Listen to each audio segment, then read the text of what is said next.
কারণ কি আজকে আমি যদি ডাইরেক্ট কই যে আপনার পয়সা হালাল না, যদি আমি কই নি, আমার কথা শেষ করি নেই 1 মিনিট, আমি যদি ডাইরেক্ট কই যে 70 ভাই পয়সা হালাল না, যদি 70 ভাইয়ের পয়সা হালাল হয়, ওই যে আমি যে ডাইরেক্ট কইছি না, আপনার ওই জিম্মেদারি সমস্ত হারাম পয়সা থাকলে ওই জিম্মেদারি সমস্ত আমার গাড়ির উপর পড়বো। আমি তো ডাইরেক্ট কইতাছি না, না সেটাই আমি ডাইরেক্ট তো কই নাই, সেটাই ডাইরেক্ট কইছি আমি, হ্যাঁ মনে হালাল না কইছি, হ্যাঁ মনে হয় হালাল না, মুমকিন মুমকিন মুনকিম, এই মুনকিম ধরে হ্যাঁ। আমি তো ডাইরেক্ট কইছি। হয়তো না হইতে পারে।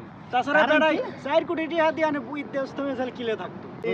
আরে শিক্ষা দিছে ভাই, আসল শিক্ষা দেন। এটা কে এই যে আপনি আসল শিক্ষা দেন ভাই। আপনি এটা বলতে পারেন সুশিক্ষা আর কুশিক্ষা, এগুনের সুশিক্ষা দেওয়া হয় না, কুশিক্ষা দেওয়া হয়েছে। যেমন কোন এই পর্যন্ত আমার চোখে এখনো পড়ে না, অন্য যদি চোখে পড়ে কোন দিনী এলেম যারা শিখছে জানে আলেম ওলামায় মা ফেদের খেদমত করানো বা খাবাইনো বুদ্ধাশ্রমে দিয়েছে বা এই খারাপ আচরণ করছে বা হলা আলেমের আপনারা কেউ বাপের চিনে কই সত্তর ভাই, এই সুন্দর দেখি না। আমার তালই হে আলেম এই ওলামা পরশুদিন মারা গেছে। যারা দিনী ফতে মানুষ হ্যাঁ। যারা তারা তো দিনী এলেম যারকে আছে গাল দিও লই খাইছে, অবশ্যই।